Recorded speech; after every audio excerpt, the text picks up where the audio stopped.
Everyone. This is Abhinav here from Ventureast. On behalf of Ventureast, it's my pleasure to welcome our LPs, portfolio companies, entrepreneurs, co-investors, and friends from the venture ecosystem, connecting from all over the globe to the Ventureast Annual Investor Meet 2020. Thank you to everyone joining in for this session. And we do hope you and your families are doing well and in good health. We'll be starting today's proceedings with a panel discussion on unlocking India's potential, where we'll be looking at advances in sectors such as healthcare, education, manufacturing, logistics, and agriculture, with technology specifically as the differentiator. Now, enough has been said about unlocking India's potential. But with the revised environment we now have post the COVID pandemic, it is important for us to take a step back and give thought to three key questions. First, where do we stand as an economy? Second, what are the bright spots of opportunity and where do they lie? And third, what are some of the challenges that lie ahead for us? Now, to help us contemplate these questions, we will be joined by three extremely distinguished panelists who I'm sure have some interesting opinions to share. Our first panelist today is Pranav Pai, founding partner and chief investment officer at 314 Capital. As founding partner at 314, Pranav has focused on investments in sectors such as fintech, enterprise automation, direct-to-consumer, media and content, and deep tech. Pranav serves on the board of and as an advisor to several of the companies he works most closely with. Some of these investments made include Licious, BetterPlace, Open, Bugworks, DarwinBox, Pocket Aces, YourStory, Jupiter, and Tracxn. He's an engineer by training and an alumnus of Stanford University. Welcome, Pranav. It's our pleasure to have you with us today. Thank you. The second panelist joining us today is Satish Mugulavalli, venture partner at YourStory. Now, Satish is a technology entrepreneur, advisor, and mentor for several high-tech hardware and IoT startups, incubators, and accelerators. He serves on the board of Lavelle Networks and Miko. An engineer by training and a tech entrepreneur himself, he brings with him 25 years of experience across India and Silicon Valley.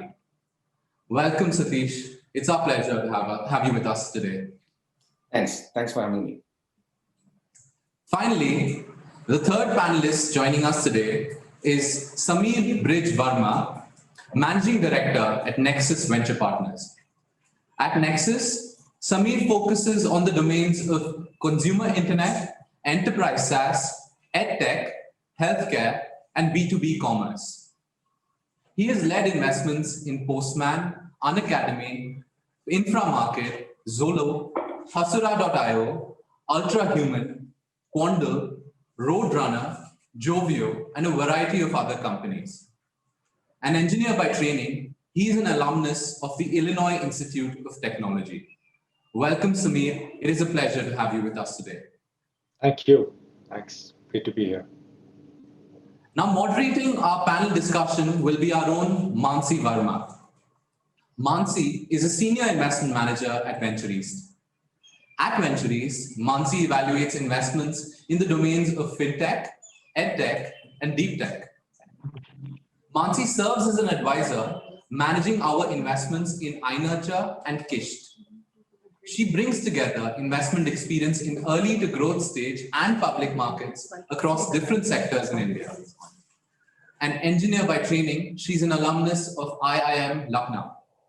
A pleasure to have you host us today, Mansi. Now, today's panel discussion will go on till about 2:30, after which we will have 15 minutes for a Q&A session at the end till 2:45 p.m. Now, I request all attendees to please take note of any questions you have for our panelists and raise your hand on Zoom's chat feature during the Q&A session to ask them. Now, with that, I take your lead and I hand it over to Mansi, our moderator for the panel discussion.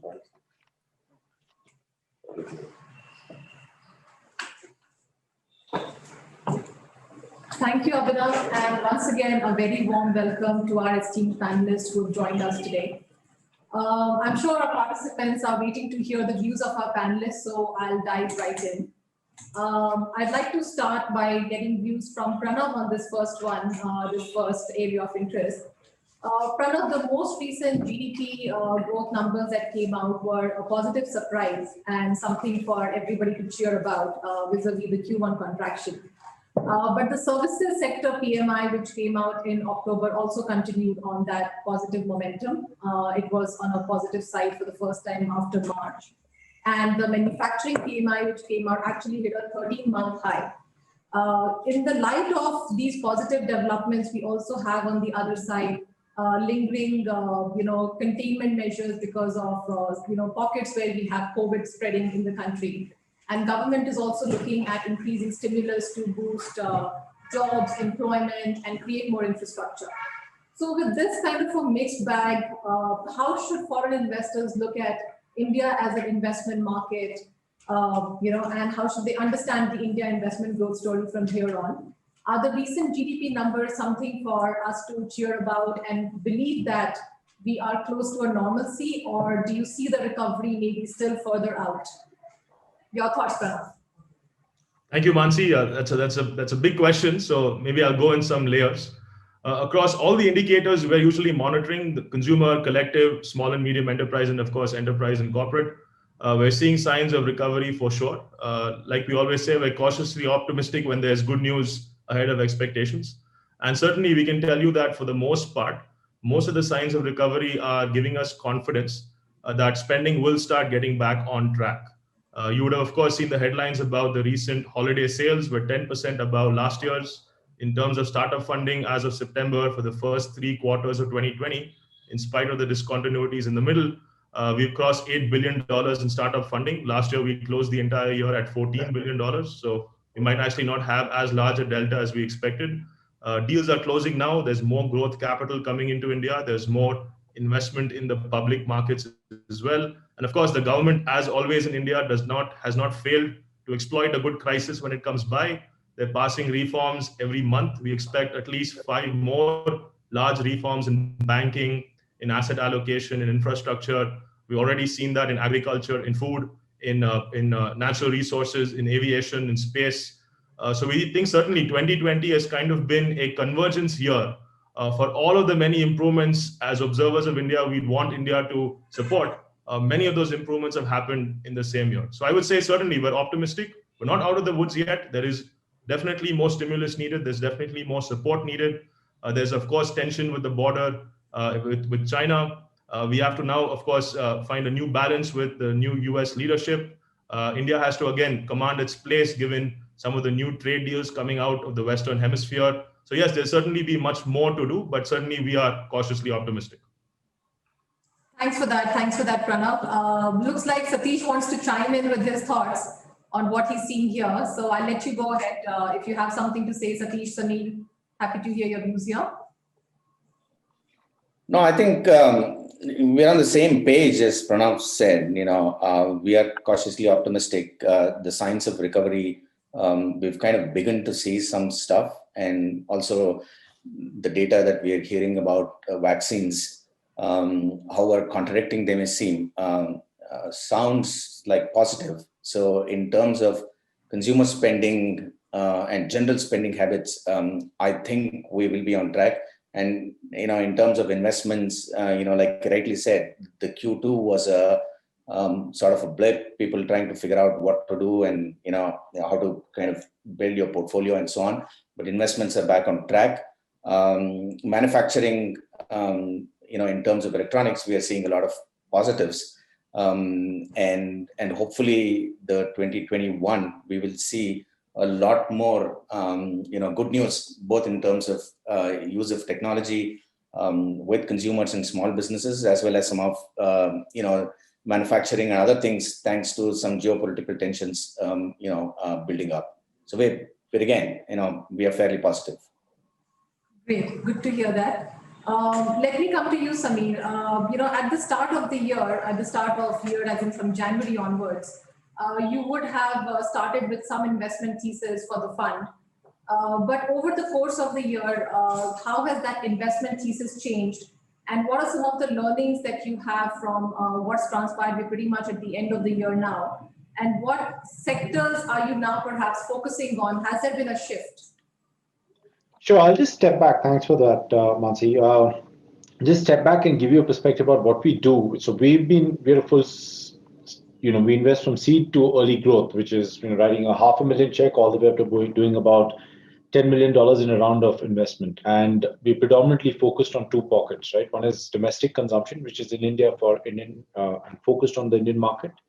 The other part is investing into the cross-border tech companies, right? So our focus areas haven't changed across these two pockets, right? And from a stage perspective, also we've been pretty much, doing what we've always been doing for the last 14, 15 years now.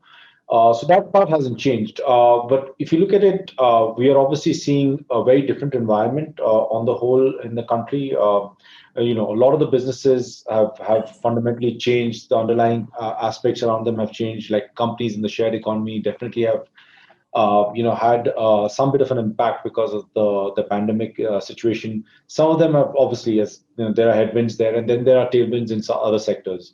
As a fund, we've obviously been trying to find areas where there have been tailwinds.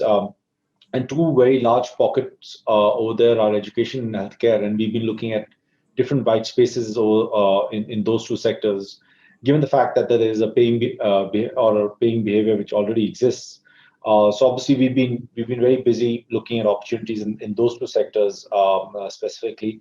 As far as the India consumption side is concerned, we've also been looking at the whole digitization as a macro theme. I think that is definitely accelerating across all facets. Whether it's with large enterprises because the push for digital transformation has certainly accelerated in India globally across, and you have people having to collaborate and do a lot of these things. So SME focused software, which is in India, which is monetizing through some bit of subscription revenue, but more transaction-driven revenue. We'll be looking at those opportunities as well. Very carefully looking at opportunities in the B2B supply chain side. A lot of that has got disrupted in the country, and a lot of newer platforms are emerging on that front. So we are looking at companies in that space, specifically in India. Of course, the whole industrialization, I think there's going to be a big focus from the government side, and a lot of the capital spending is going to be back again, at least based on our limited understanding on newer ways in which manufacturing would happen. So we're actually looking at asset-light manufacturing plays, which in some ways connect the manufacturer directly to the retailer. So we've been looking at opportunities on that front and platforms which are doing that.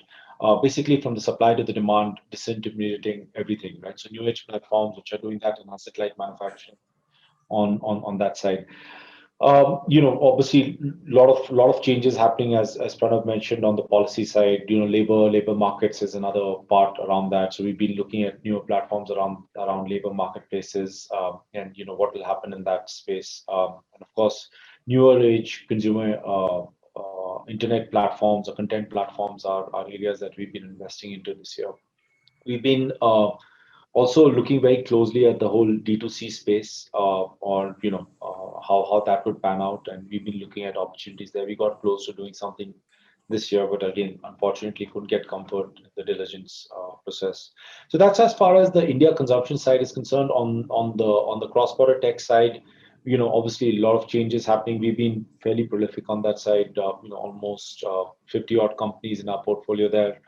So we continue to obviously, focus a lot there on SaaS, different opportunities in SaaS over there, vertical SaaS plays, of course, newer sales motions, because, a lot of the, existing way in which people are selling these enterprise software to corporates or to their customers has changed. So a lot of companies are now following what is known as product-led growth. So we've been very, very, very focused on finding companies which can have bottoms up adoption and have a very different kind of a sales motion, which is bottoms up rather than top down. That's one part. And of course, we've done a lot of things around open source, and that is another area of focus for us. A lot of things happening around the whole enterprise automation piece as well. The RPAs and the new next generation RPA softwares, we've done a couple of investments there. New things happening as far as data platforms are concerned, enterprise data platforms, unification of data around the enterprise and making and decision making around that.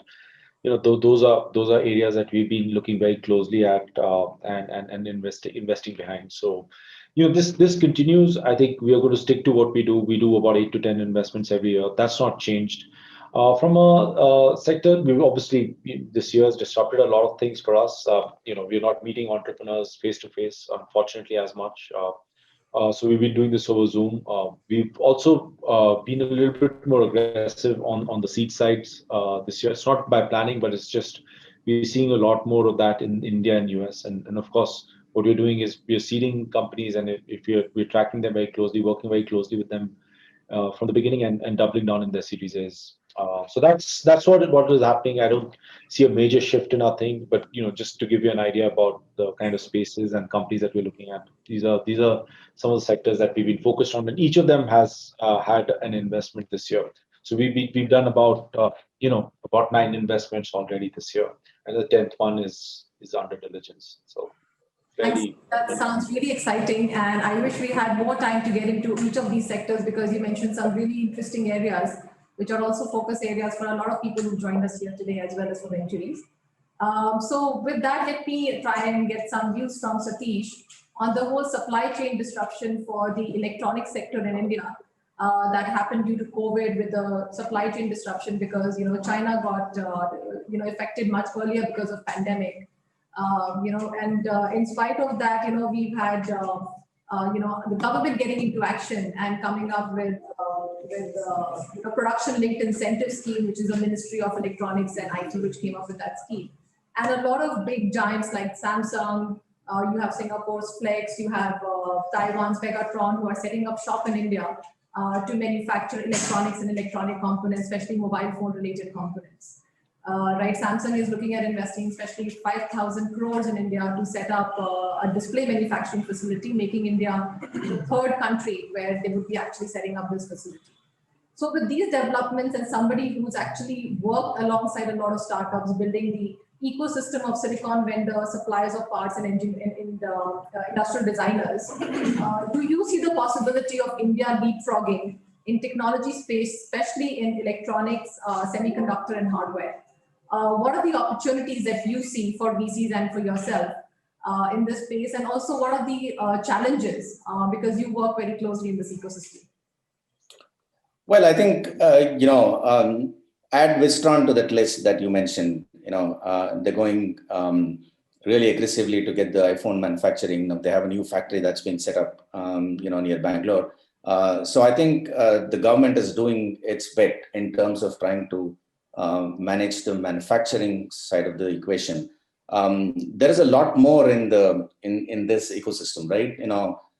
And traditionally, I think most of the focus has been on manufacturing, trying to bring large manufacturers to India, and so on. But there's an interesting shift that's going on in the semiconductor space. Over the last 5 to 8 years, you're seeing more and more consolidations, and typically, when consolidations of this kind happen globally, you will now start to see breakouts in terms of innovation happening from outside of this. Because today, if 10 years, 15 years ago, if you looked at the number of fabless semiconductors companies to what they are right now, the number has shrunk, just that the teams have got absorbed into each other. Nobody has gone out of business.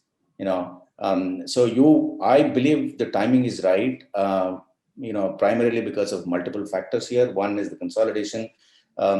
Second is there are some new technologies like AI. And when I say AI, I mean true AI, which would need some specific custom silicon. For a long time,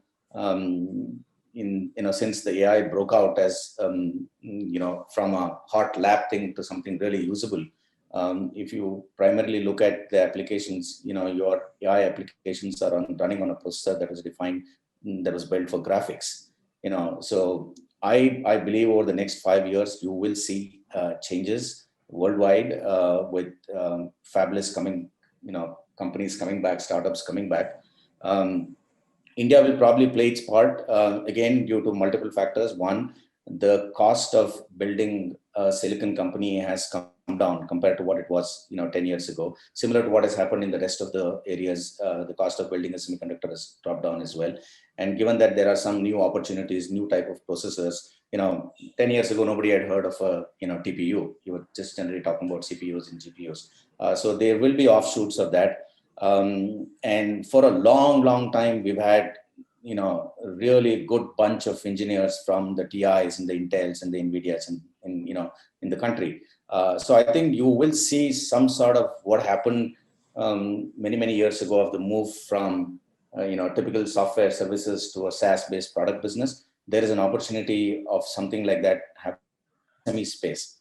Having said that, it's still extremely challenging. There is a strong ecosystem that's required for semiconductors, unlike any of the other traditional companies. You would need sufficient amount of expertise, not just in managing engineering, but managing everything else. And hopefully, the government probably, I would hate to use the word, but defocuses on fabs and focuses a little more on fabless. Because this fab has been a romantic thing going on for 25 years, and I don't think it's going to happen. We should largely focus on electronic manufacturing, where the Foxcons and the Wistons of the world, and maybe even India. I don't know how many of you have heard of this Indian company called Dixon. It's been around for several years. Manufacturing in India, and I think there is probably an opportunity for some of them to get to the next stages and not remain a small manufacturing and prototyping hub. So there are two things I see on the manufacturing side on electronics. You will probably see more and more, whether it's Taiwan companies or global companies coming out setting shop. And I would also see a lot more happening on the fabless side, where you start owning designs. And you've seen, and there are, this is a very fascinating topic, because there's so much going on. Now, NVIDIA and ARM are going to merge, assuming they get all the regulatory approval. So that opens up a huge opportunity for an alternate CPU architecture to be licensed out. So I think I'm very positive about the industry. It's still very hard to build a semiconductor company. It's not easy. But I think several of these factors are kind of coming together for something exciting to happen in that space. Thanks for that. Coming back to Pranav, we want to get your thoughts on sectors. We've spoken a lot about technology adoption and the need for that. What are some of these sectors that are lagging behind in technology adoption? What comes to my mind is maybe agri and manufacturing, which do stand to benefit most from any technology adoption. So do you really see mainstreaming of adoption in these two sectors? What would be the easiest application areas? Is there a space for VCs to come in and invest in these? And is this really something that you are looking at, perhaps? Yeah, definitely, Mansi. I think if you look back over the last, say, 5 years since 2014, there's been 3 layers of innovation in India, 3 drivers of innovation in India. You can argue the geo effect, of course, some policy reform like Aadhaar, UPI, and so on. And then, of course, the third very interesting thing is there's more capital available for non-mainstream models. And there's more patient capital today willing to wait for 7 to 10 years. So the first beneficiaries really of that interest and those drivers were companies or startups targeting collectives of adoption. So small pharma holdings adopting technology, logistics companies empowering SMEs to be a little bit more productive, having more negotiating power in the markets. And there have been a fantastic bunch of winners that have come out of these ideas. And of course, Nexus, Your Nest, all of us have benefited from this wave.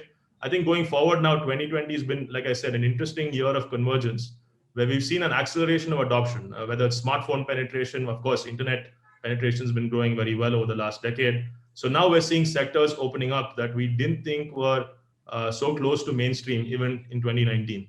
So a good example, I would argue, in India is health. Even though health is mainstream now everywhere in the world, there haven't been as many winners in Indian health as you would have liked there to be compared to e-commerce and logistics and mobility and SaaS and so on and so forth. So we think today there's a mind and attitude shift in the consumer's view. They're more open to procuring digital health goods and services. We're seeing many more brands focused on individual consumers who are targeting their personal health. And I think that health is going to see a striation of opportunity. And we should see, again, all layers, the consumer layer, collective, small and medium enterprise, as well as large enterprise and corporate, all of them now becoming more willing customers for digital health.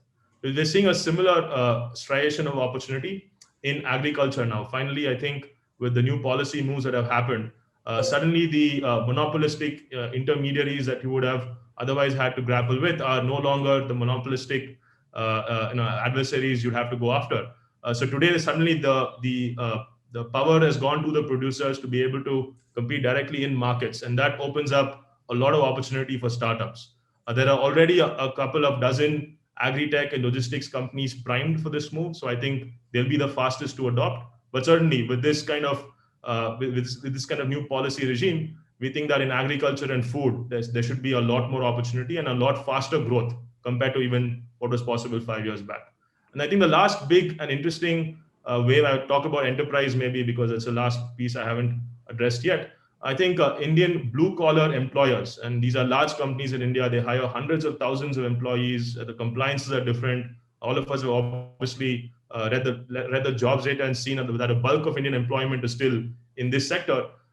These companies are surprisingly slow, or were surprisingly slow procurers of technology. Things have rapidly changed in 2020. We have a few companies in this space. They weren't prepared for this kind of adoption, this kind of demand. And we certainly see more opportunities opening up, not only in vertical SaaS and vertical enterprise applications, but also surprisingly some horizontals in compliance, in recruitment, in HR.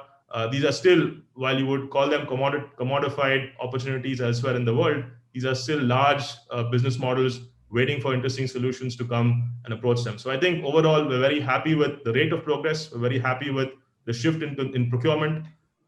And we're very happy with how consumers have changed their behavior and thinking. And we think 2021 should open up many more interesting opportunities for investment. Great, thanks. No, I think you mentioned some really interesting areas, and we absolutely agree with the adoption wave that's hit every industry, especially the ones which were slowest to embrace that. So it's a very exciting space indeed.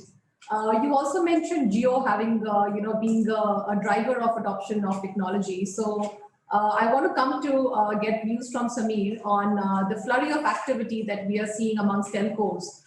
You have both Reliance and Airtel, which have been highly acquisitive of late, trying to create a whole platform of services around, telecom as a platform, and trying to build an ecosystem around that.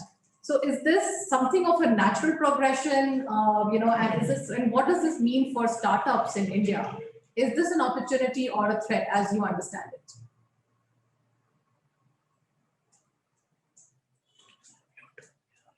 Samir, we can't hear you. You're still on mute. It's a great question, Mansi.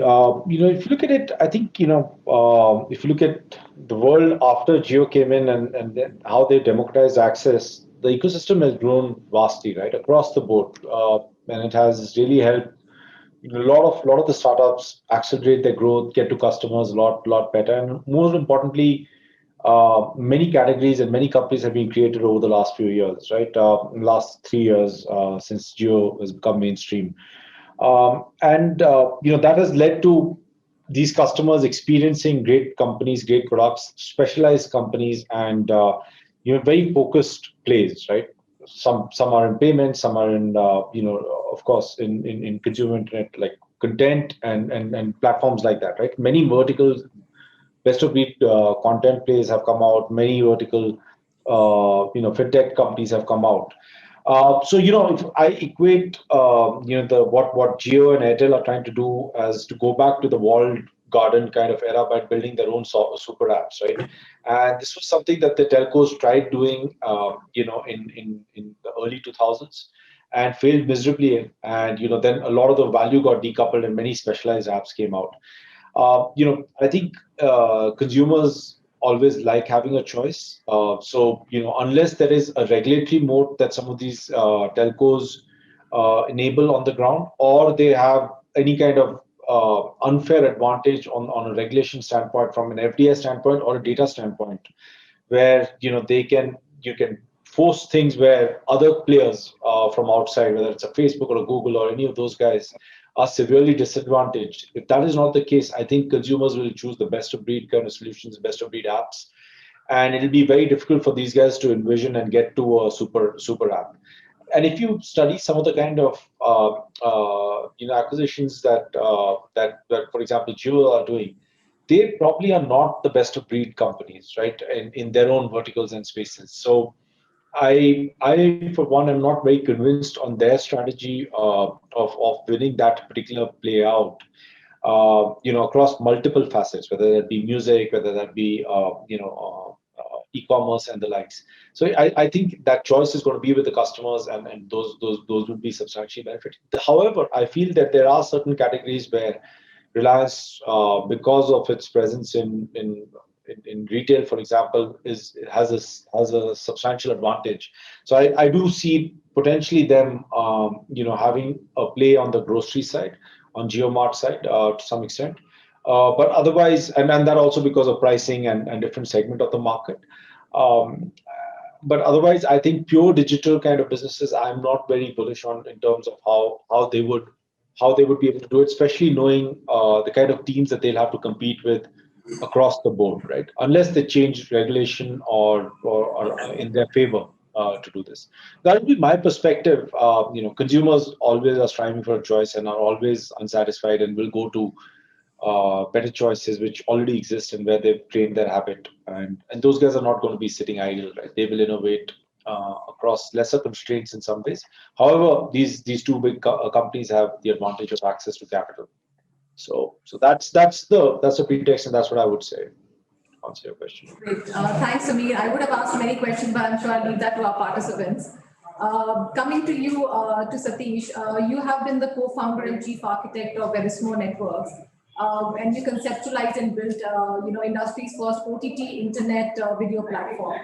So, as someone who has over 2 decades of experience in architecting high-performance systems in voice, video, and data networking systems, do you think there are people who are working on bringing, say, commerce and OTT platforms, and enabling, maybe commerce on these OTT platforms? Because until now, we had a system where people were only consuming media, right? Earlier, it was a wired system, and then now you have the OTT platforms, which you have, it's much more interactive. Maybe it's kind of becoming more like a two-way that a consumer chooses and consumer gets to, and the inputs are recognized.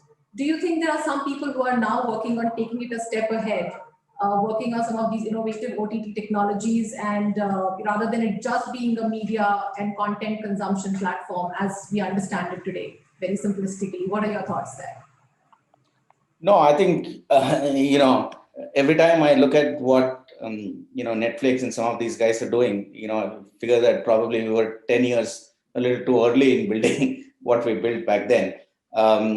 But I think, so traditionally OTT, when you say OTT, it came from the content space because, back in the US, people used this cord cutting, where you were leaving your cable or satellite subscriptions and moving to internet-based televisions. And now if you take that as an OTT for content, then there is no OTT, which is your general app economy, So if we just, keep them separate, and let's say the app, the OTT app side, like your Ubers and so on and so forth, who are moving physical activity to completely digital, and look at content.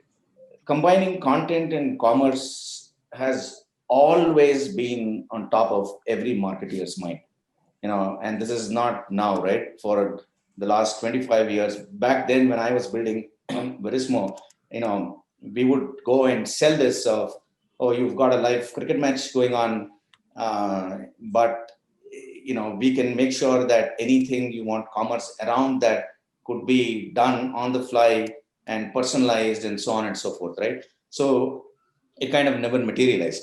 But given that there is two-way communication and through OTT, I think many of those things are possible. So I would not want to put a timeline on it in terms of when something like that would work. But every marketer worth his salt knows that video is the best form of advertising in that sense, right? So technologies today are available by which you could combine very serious personalized advertising along with OTT content, and how that changes advertising in general. Because in India, if you look at it, OTT is still a fraction of regular television usage. If I were to compare it with television usage in that sense, right? Obviously, mobile and other platforms consume a lot more OTT content, but to combine content and commerce, the first piece that you've got to crack is advertising. And technologies, the fundamental technologies, I believe, are available. I think it's just up to some of the really smart entrepreneurs to figure out, kind of how to package them and if that kind of, makes sense, or not. But the opportunity definitely exists. I mean, the fundamental technologies exist for you to build some of these use cases. Thanks for that, Satish. Thank you. So shifting now gears from investing to exiting, which happens to be the holy grail of VC investing in any market. In your experience, how has the exit scenario evolved over the last few years? Has it now matured such that we might see companies scaling faster, leading to shorter exit timeframes, and perhaps compressing the exit timeframes to maybe 3 to 4 years from the earlier, perhaps 10 plus years in the past? Pranav, want to get your thoughts first to begin with, and then we go to the other panelists. I think everybody wants to hear your views here. Yeah, certainly. I think, Mansi, specifically the last 4 years have been, I would say, a step function change in India's capacity to support large exits. I would argue that Flipkart really started an avalanche of procurement in India from the corporate side. India's largest companies are now becoming acquirers. Big Basket, for example, is the most recent one to hit the news. So certainly, I think there's been an attitude shift in the M&A market as well.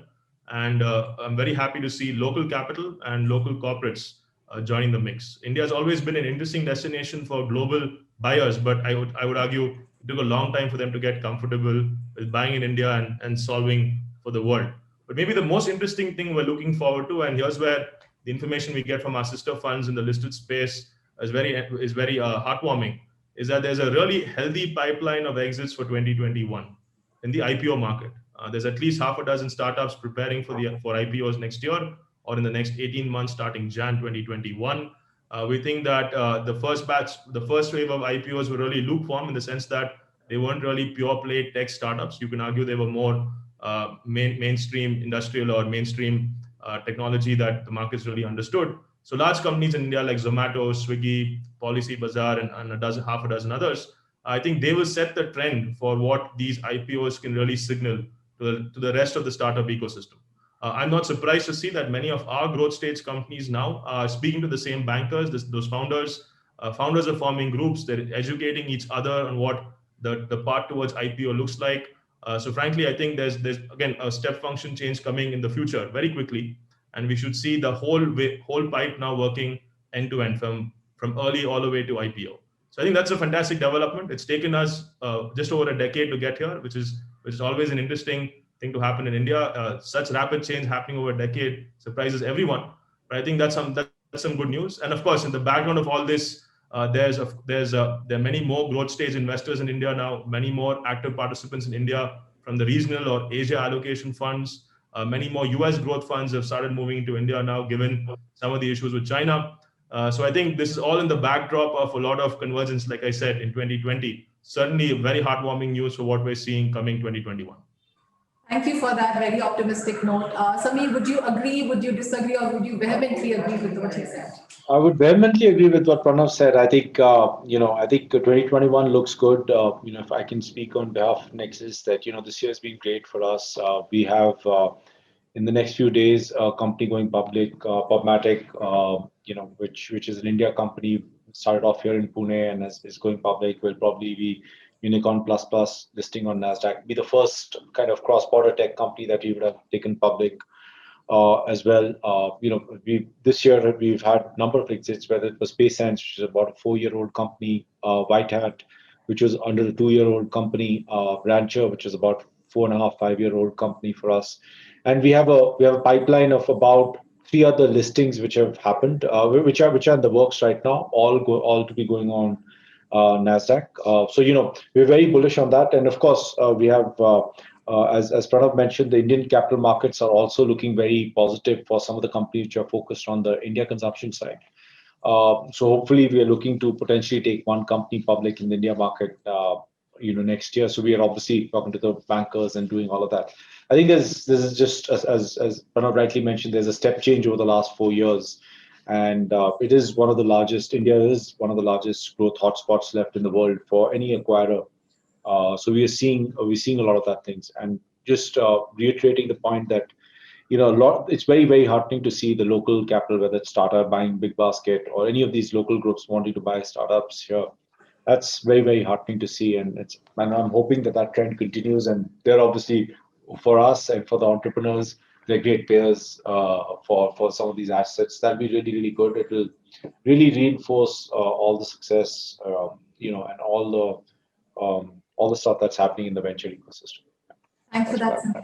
Before I get thoughts from Satish, I'll request our participants as we enter the Q&A session very shortly after Satish's comments to please raise your hand for any question you have for our panelists.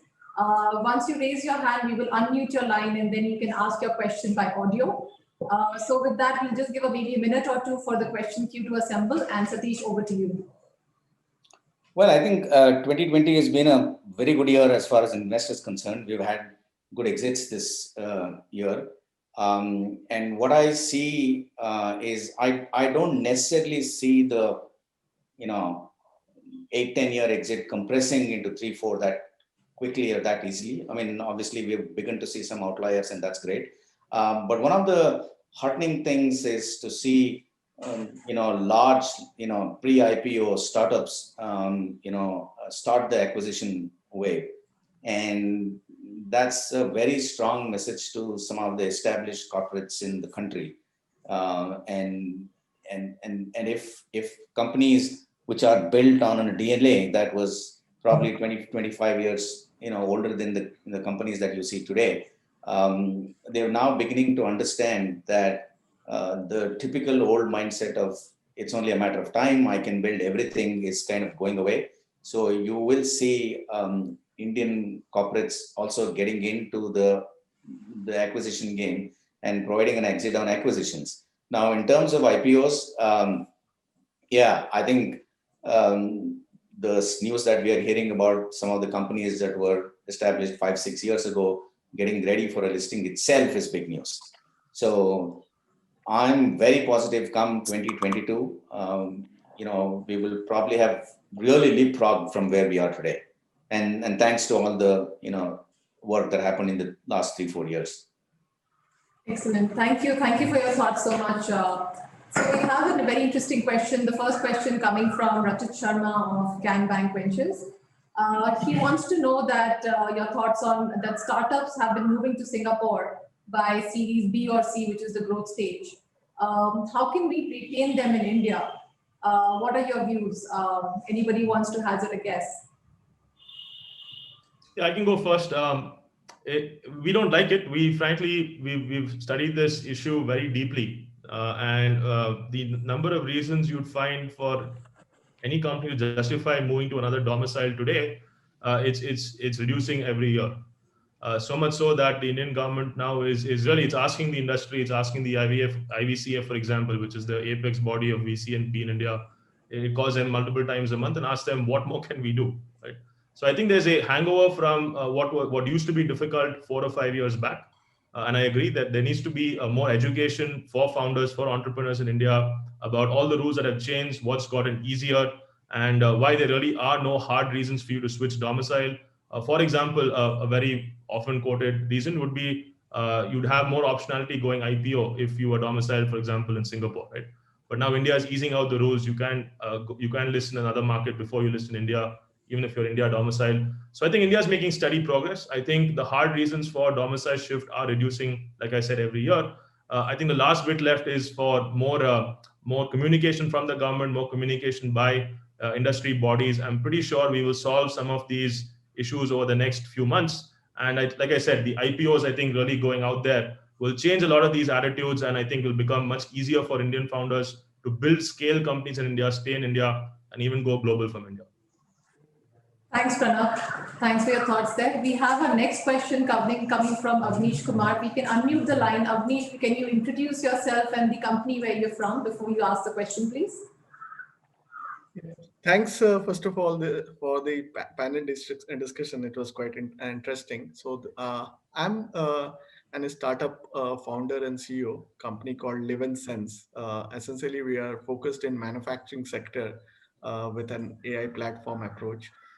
Essentially, my question is, because I heard the discussion, there were some touch points during for the manufacturing sector. I just want to understand, how do you see the future of IoT and AI specifically in manufacturing sector with the current pandemic getting over, or and things changing? How this is going to be driven? I had seen automotive. The question is a little longer, but just please bear with me. Automotive sector has been very, they're always risk averse in terms of adoption, and deals size always very smaller and took longer time.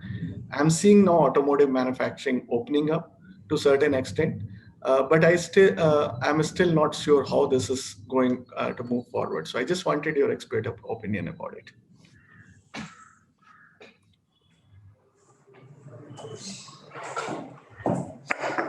Yeah, I can take a shot at that. I think,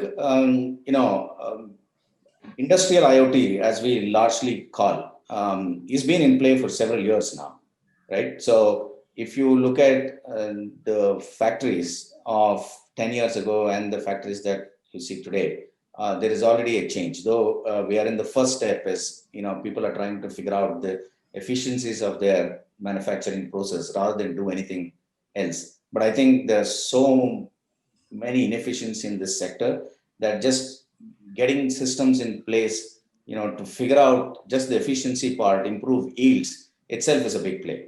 Now, AI, let's keep AI aside for a minute, because I don't think, you can apply a generic rule as far as AI is concerned in that sense.